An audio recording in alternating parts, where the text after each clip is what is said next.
कि किसी एक इंसान के चक्कर में आके तुमने अपनी पूरी जिंदगी को बर्बाद कर लिया। खुद ही सोचकर देखो ना, पहले कितने अच्छे थे हर चीज में, पढ़ाई में, लिखाई में, काम में, हर चीज में अच्छे थे तुम। लेकिन अब क्या हो गया है तुम्हें? न खाने में मन लग रहा है, न पीने में, न नींद आ रही, न चैन, और ना ही किसी काम में मन लग रहा है तुम्हारा। मुझे भी पता है और तुम्हें भी पता है ये चक्कर क्या है, ये मांजरा क्या है, और तुम खुद भी इस चक्कर से बाहर निकलना चाहते हो। इस दुनिया की बहुत ही कड़वी सच्चाई आज तुम्हें बता दूं कि दुनिया की कोई ताकत तुम्हें इस जंजाल से बाहर नहीं निकाल सकती तुम्हारे अलावा। तुम्हारा दर्द, तुम्हारा दुख, तुम्हारी पीड़ा सिर्फ और सिर्फ तुम्हें नजर आएगी, किसी और को नहीं। इसलिए किसी और से उम्मीदें लगाना बंद करो और अपने ऊपर भरोसा करना शुरू करो। अरे इतने कमजोर नहीं हो तुम, ऐसे तुम्हारी जिंदगी में कई लोग आएंगे और कई लोग जाएंगे। तुम्हें क्या लगता है एक इंसान के कारण तुम अपनी जिंदगी को बर्बाद कर दोगे?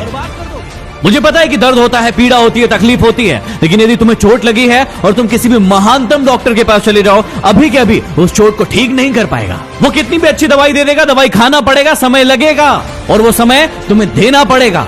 उस घाव को ठीक करने के लिए समय देना पड़ेगा, इस बात को याद रखना। और जितना बड़ा घाव उतना ज्यादा समय लगेगा। अभी उस घाव को लेकर बैठे रहोगे और रोना रोते रहोगे कि मेरे साथ ये हो गया, मेरे साथ वो हो गया, वो मुझे छोड़कर चला गया या चली गई, तो हमेशा के लिए ऐसे ही रह जाओगे। हर इंसान की जिंदगी में ये दुख तकलीफ है, लेकिन जो इसका रोना नहीं रोते हैं वही जिंदगी में आगे बढ़ते हैं। मुझे पता है कि तुम्हें उसकी याद आ रही होगी और तुम उसे अपनी जिंदगी में वापस चाहते हो, लेकिन याद रखना, रिश्तों की माला यदि एक बार टूट जाए और उसे वापस बनाओगे तो वो छोटी पड़ ही जाएगी।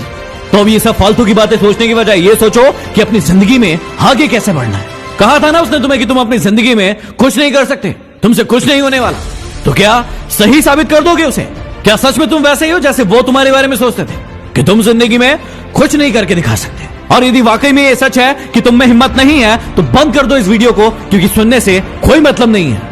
लेकिन यदि आग है अंदर कुछ बनने की, कुछ कर दिखाने की, तो इस वीडियो को तब तक देखना जब तक कि तुम्हारा खोया हुआ सम्मान तुम खुद से वापस न ले लो। याद है ना कितना जलील किया गया था तुम्हें तुम्हारी औकात याद दिलाई गई थी। अब ये तुम्हारे ऊपर निर्भर करता है कि तुम्हें भूल जाना है वो सब, या फिर उन्हें उनकी औकात याद दिलाना है। मुझे नहीं पता कि तुम खुद का कितना सम्मान करते थे, खुद को कितनी इज्जत देते थे, लेकिन आज के बाद याद रखना, खुद का सम्मान सबसे पहले। यदि तुम्हें लग रहा है कि भूलना मुश्किल है और नहीं भूल पाओगे, तो कौन कह रहा है भूलने को? मत भूलो, अपने आप को आगे बढ़ाओ, और इतना आगे बढ़ाओ कि पूरी पृथ्वी पर, चाहे वो कहीं भी हो, जब तुम सफल हो तो तुम्हारी सफलता की गूंज उसके कानों में सुनाई पड़े। तो चलो एक काम करो, जिसे भी अपनी सफलता की गूंज दिखाना चाहते हो, बताना चाहते हो, उसके नाम का पहला अक्षर कमेंट बॉक्स में जाके लिखो, और अपने आप से वादा करो कि अब तुम नहीं रोगे, रोएंगे वो जो तुम्हें रुलाने आए थे। यदि बात दिल तक पहुंची हो तो शेयर कर देना।